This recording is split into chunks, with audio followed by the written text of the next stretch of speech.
भारत से जो 3 लाख लोग हर साल मालदीव जाते हैं, उनकी बुकिंग हमारी कंपनी इज़माय ट्रिप अब स्वीकार नहीं करेगी। मालदीव्स के जो रिप्रेजेंटेटिव्स हैं, गवर्नमेंट ऑफिशियल्स हैं, उनके बयान से हमें काफ़ी आहत हुआ है। हमारे हिसाब से हमें देश के ऊपर पहले ध्यान देना पड़ेगा, बिज़नेस बाद में आता रहेगा। जितनी फॉलोअरशिप हमारे प्रधानमंत्री जी की है, पूरी दुनिया में लक्षद्वीप फेमस हुआ है और Lakshadweep can be a better destination than Maldives और मॉरिशस। मैं आदरणीय प्रधानमंत्री जी का तहे दिल से धन्यवाद करना चाहूँगा कि उन्होंने ये मुहिम छेड़ी, उन्होंने लक्षद्वीप को जाके प्रमोट किया।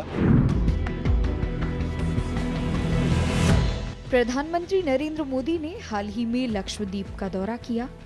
पीएम मोदी के लक्षद्वीप दौरे की तस्वीरें सोशल मीडिया पर खूब वायरल हुई और भारत में मालदीव और लक्षद्वीप की तुलना शुरू हो गई। दरअसल पीएम मोदी ने भी देशवासियों से लक्षद्वीप घूमने की अपील की थी। यह तुलना इतनी ज्यादा बढ़ी कि मालदीव की सरकार भी परेशान हो गई।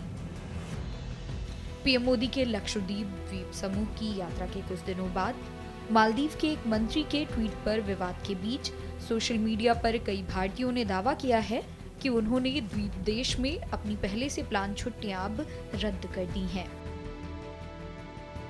इसी क्रम में इज़माय ट्रिप के को-फाउंडर प्रशांत पिट्टी ने जानकारी देते हुए बताया कि हर साल लगभग 3 लाख लोग भारत से मालदीव जाते हैं, लेकिन अब उनकी बुकिंग कंपनी स्वीकार नहीं करेगी। साथ ही उनका मानना है कि नेशन फर्स्ट बिजनेस लेटर, इसी के तहत प्रशांत ने ये बड़ा फैसला लिया है। हमारी कंपनी ने रिसेंटली ये डिसीजन लिया है कि भारत से जो 3 लाख लोग हर साल मालदीव जाते हैं, उनकी बुकिंग हमारी कंपनी इज़माय ट्रिप अब स्वीकार नहीं करेगी। इसका रीज़न जो हमारे सोशल मीडिया पे चल रहा है आज के टाइम में, और प्लस मालदीव्स के जो रिप्रेजेंटेटिव्स हैं, गवर्नमेंट ऑफिशियल्स हैं, उनके बयान से हमें काफ़ी आहत हुआ है और हमने ये डिसीजन नेशन फर्स्ट और बिज़नेस लेटर के तहत लिया है। हमारे हिसाब से हमें देश के ऊपर पहले ध्यान देना पड़ेगा, बिज़नेस बाद में आता रहेगा। इसके साथ ही प्रशांत ने लक्षद्वीप को एक इंटरनेशनल डेस्टिनेशन बनाने की भी कवायद शुरू कर दी है। हमारे प्रधानमंत्री जी ने जो मुहिम शुरू की है लक्षद्वीप को प्रमोट करने की, उन्होंने तो मालदीव्स के बारे में कुछ कहा भी नहीं था। उन्होंने तो बस लक्षद्वीप की एक अच्छाई दिखाई थी, उनके वीडियोस दिखाए थे, पूरी दुनिया को देखे। और जितनी फॉलोअरशिप हमारे प्रधानमंत्री जी की है, पूरी दुनिया में लक्षद्वीप फेमस हुआ है और Lakshadweep can be a better destination than Maldives और मॉरिशस। तो उसके तहत हमने 5 नए पैकेजेस भी लॉन्च किए हैं लक्षद्वीप के, जो कि इज़माय ट्रिप पे आप अवेल कर सकते हैं। प्लस हम एयरलाइन से भी बात कर रहे हैं कि कैसे हम डायरेक्ट कनेक्टिविटी लक्षद्वीप की बढ़ाएं। लक्षद्वीप अभी तक बहुत बड़ा टूरिस्ट डेस्टिनेशन नहीं था, उसके लिए हम एयरलाइन से भी दरख्वास्त कर रहे हैं कि दिल्ली, बॉम्बे, बैंगलोर, चेन्नई, कलकत्ता से डायरेक्ट कनेक्टिविटी बढ़ाएं लक्षद्वीप की और लक्षद्वीप को हम एक इंटरनेशनल डेस्टिनेशन बनाएं।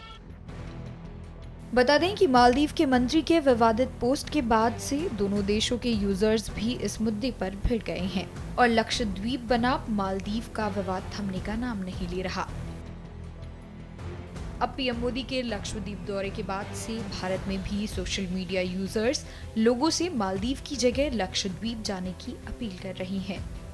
जैसे कि हमने बयान सुने प्रधान मोदी जी के खिलाफ वहाँ के रिप्रेजेंटेटिव से, और उन्होंने जैसा बोला कि भारत मालदीव जैसी कोई डेस्टिनेशन बना ही नहीं सकता है, तो उसके तहत हमें लगा कि हमें अपने देश का पहले प्रचार करना चाहिए और उसके लिए हमने ये डिसीजन लिया। और हम चाहेंगे कि बाकी ट्रैवल पोर्टल्स भी, बाकी एयरलाइंस भी हमारे साथ इस मुहिम में जुड़े कि हमारे पास में लक्षद्वीप जैसी एक जगह है और लक्षद्वीप जैसी अनगिनत जगह है। मैं आदरणीय प्रधानमंत्री जी का तहे दिल से धन्यवाद करना चाहूँगा कि उन्होंने ये मुहिम छेड़ी, उन्होंने लक्षद्वीप को जाके प्रमोट किया और जिसकी वजह से आज ये बात हो पा रही है और हमें लगता है कि इसका आगे आने वाले सालों में बहुत बड़ा असर देखने को मिलेगा। ऐसे में पर्यटन पर आधारित मालदीव की अर्थव्यवस्था प्रभावित हो सकती है।